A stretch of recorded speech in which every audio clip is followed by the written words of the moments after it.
Hello guys, welcome to my channel let's start learning. आज की इस वीडियो में हम डिस्कस करने वाले हैं exercise 3.1 it's question number 2 discuss करेंगे आज के इस वीडियो में। इससे पहले वाली वीडियोस में मैं इंट्रोडक्शन और सॉल्युबिलिटी के तीनों मेथड्स डिस्कस कर चुकी हूँ, ग्राफिकल मेथड, सब्स्टिट्यूशन मेथड और एलिमिनेशन मेथड, जिनके लिंक आपको डिस्क्रिप्शन बॉक्स में मिल जाएंगे। इस चैप्टर का इंट्रोडक्शन भी मैं डिस्कस कर चुकी हूँ, जिसका लिंक भी आपको डिस्क्रिप्शन बॉक्स में मिल जाएगा। तो अगर अभी तक आपने मेरी वो वीडियोस नहीं देखी हैं तो पहले आप वो वीडियोस देख लें, ताकि ये आगे की वीडियोस आपको और भी अच्छे से समझ आ सके। तो चलिए, without wasting time let's start the video.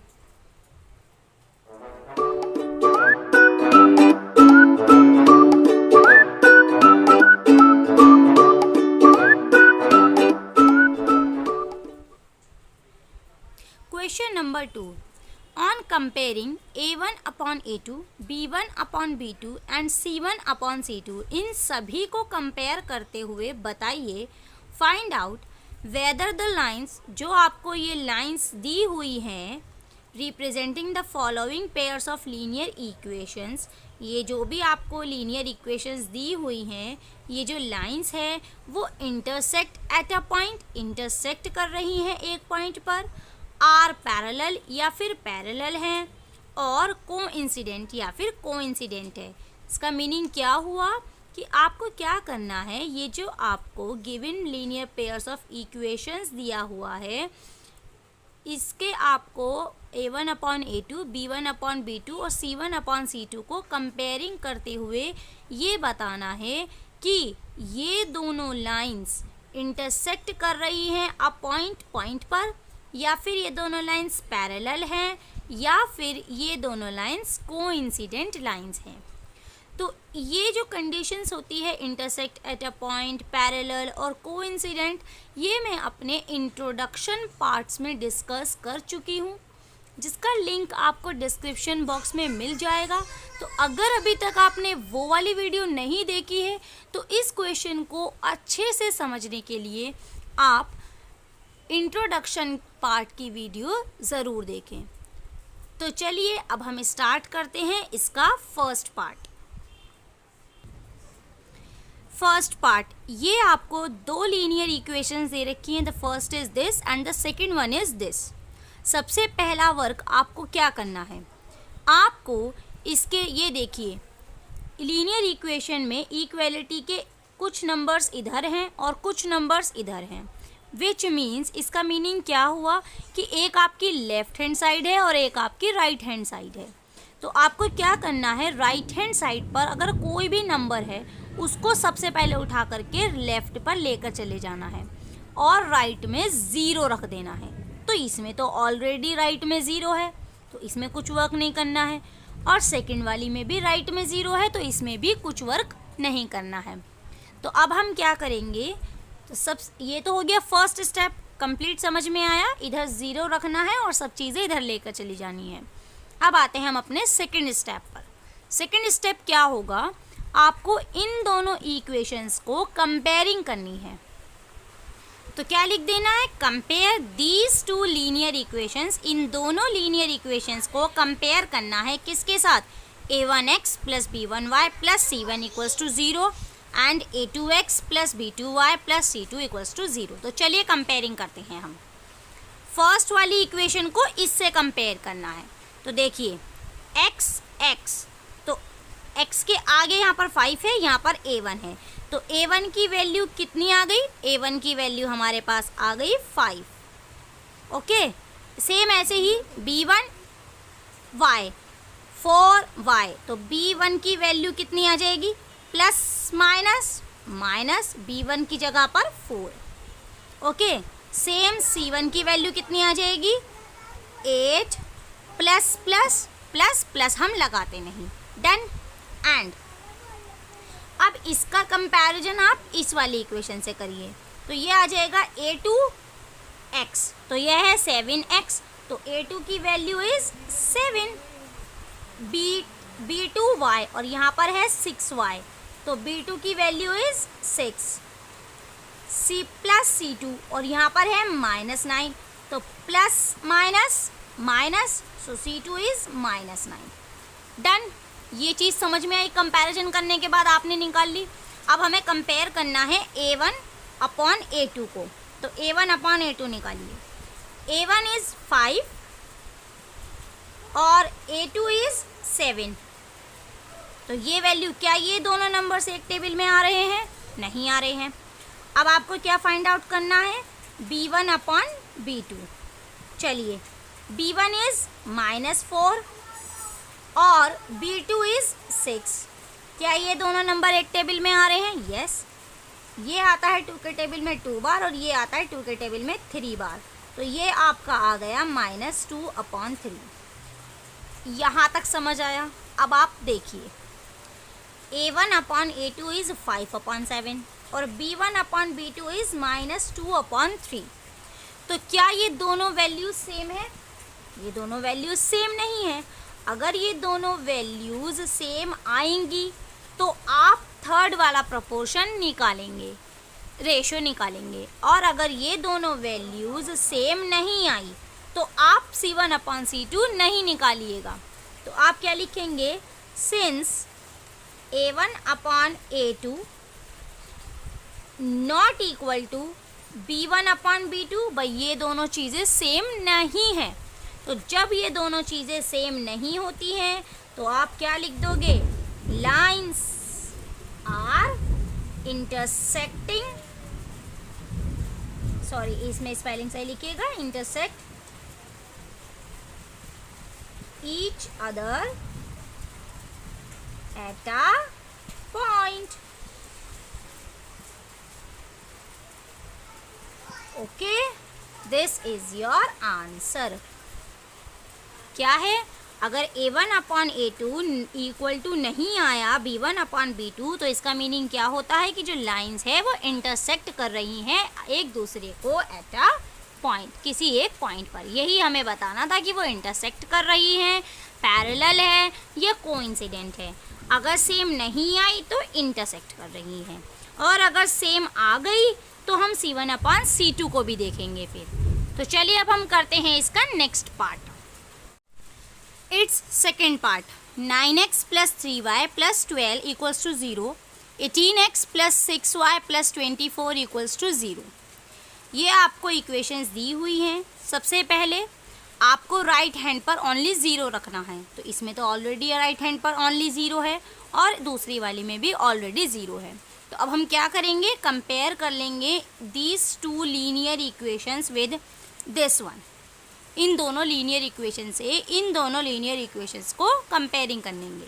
तो चलिए फर्स्ट वाली को फर्स्ट वाली से कंपेयर करते हैं। तो क्या होगा? A1x, तो यहाँ पर है 9x, तो इसका मीनिंग क्या हुआ? A1 की वैल्यू इज 9। B1y, तो इसका मीनिंग प्लस 3y, तो इसका मीनिंग हुआ कि B1 की value is 3। Now plus C1 और यहाँ पर है प्लस 12, तो C1 की वैल्यू इज 12। ओके, एंड अब आप इसको करिए कंपेयर। A2x, ये है 18x, तो A2 की value is 18। B2y plus 6y, तो इसका मीनिंग क्या हुआ? B2 की value is 6। C2 plus C2 और यहाँ पर है प्लस 24, तो C2 की वैल्यू इज 24। ओके, अब आपको क्या फाइंड आउट करने हैं? अब आपको फाइंड आउट करने हैं A1 अपॉन A2। तो what is A1 upon A2? A1 is 9, A2 is 18। क्या ये दोनों नंबर एक टेबल में आ रहे हैं? यस, 9 के टेबल में ये नंबर आता है 1 टाइम और ये नंबर आता है 2 टाइम्स, तो ये आ गया आपके पास 1/2। अब आप क्या फाइंड आउट करेंगे? B1 upon B2। तो चलिए B1 upon B2। B1 is 3 और B2 इज 6। क्या ये दोनों एक टेबल में आते हैं? यस, ये आता है 3 के टेबल में 1 बार और ये आता है 2 बार, सो दिस इज 1/2।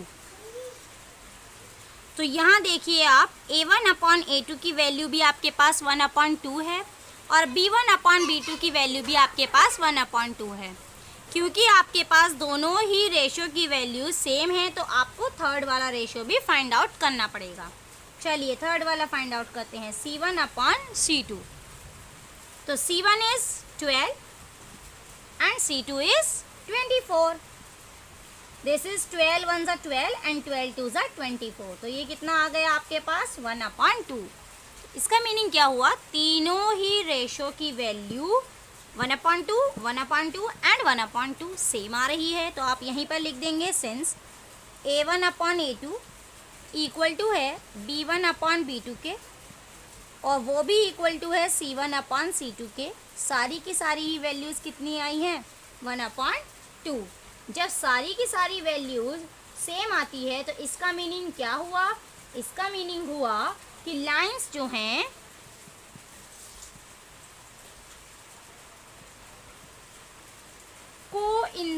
कोइंसाइड कर रही हैं, यानी कि lines are coincident. Okay, this is your answer. Done. अगर तीनों सेम आए तो लाइंस आर कोइंसिडेंट। दो स्टार्टिंग के दोनों ही अलग अलग आए तो लाइंस इंटरसेक्ट कर रही है एट अ पॉइंट। अब हम करते हैं इसका third part. Yes, this is it's third part. अब आप थर्ड पार्ट में सेम सबसे पहला स्टेप क्या करेंगे कि राइट हैंड पर ज़ीरो लाना है और सारी चीज़ें लेफ़्ट पर लेकर जानी हैं। तो इसमें तो ऑलरेडी राइट पे ज़ीरो है और सभी चीज़ें लेफ़्ट में हैं।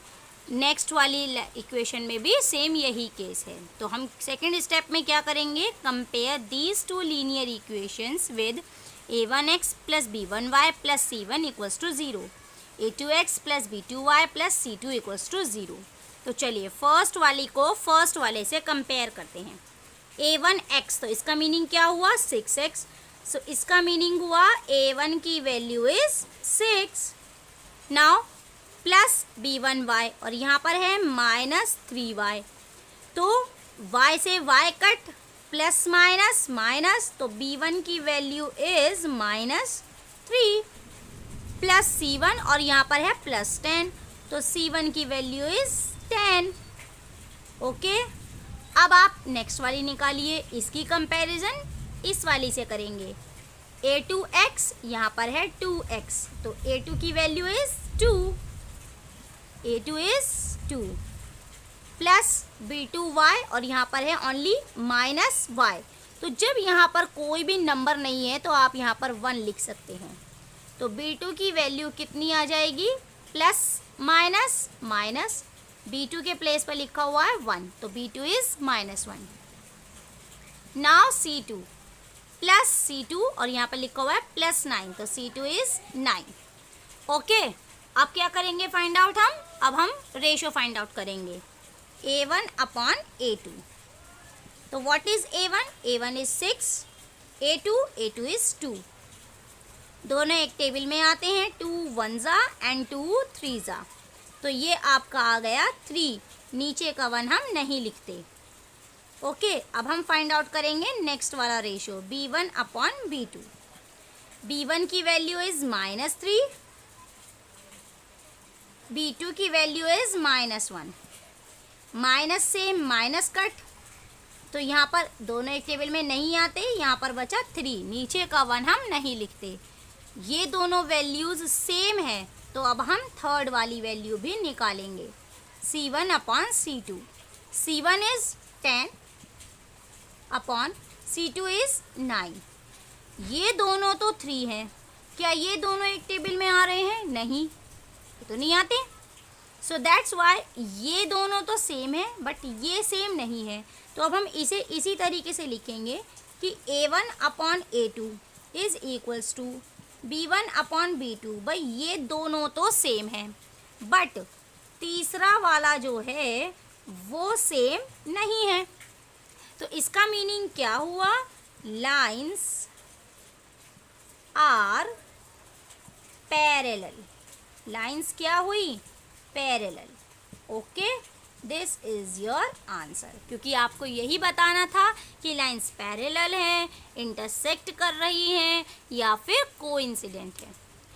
ओके, तो इससे हमने 3 केस सीखे। द फर्स्ट केस, पहला केस क्या था, A1 अपॉन A2 और B1 अपॉन B2 दोनों ही सेम नहीं थे, तो तब लाइंस इंटरसेक्ट कर रही थी।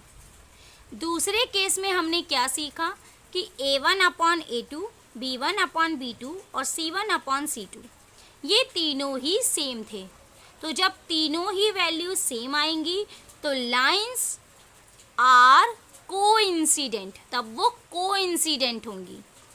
नाउ द थर्ड केस, जब A1 अपॉन A2 और B1 अपॉन B2 ये दोनों वैल्यू तो सेम आएंगी, लेकिन थर्ड वाली वैल्यू C1 अपॉन C2 वो इन दोनों के इक्वल नहीं आएगी, तो ऐसे केस में हम कहेंगे लाइंस आर पैरेलल। ओके, ये था हमारा comparison of lines. I hope ये टॉपिक आपको अच्छे से समझ आ गया होगा, ये क्वेश्चन पूरी तरह से आपको समझ आ गया होगा। अगर आपको मेरी वीडियो पसंद आई है तो मेरी वीडियो को लाइक करें, शेयर करें, और अगर अभी तक आपने मेरे चैनल को सब्सक्राइब नहीं किया है तो मेरे चैनल को प्लीज़ सब्सक्राइब करें। तो चलिए अब हम मिलते हैं हमारे नई वीडियो में। नेक्स्ट वीडियो में होगा हमारा नया टॉपिक जो हम नेक्स्ट वीडियो में डिस्कस करेंगे। तो तब तक के लिए goodbye, tata, bye bye.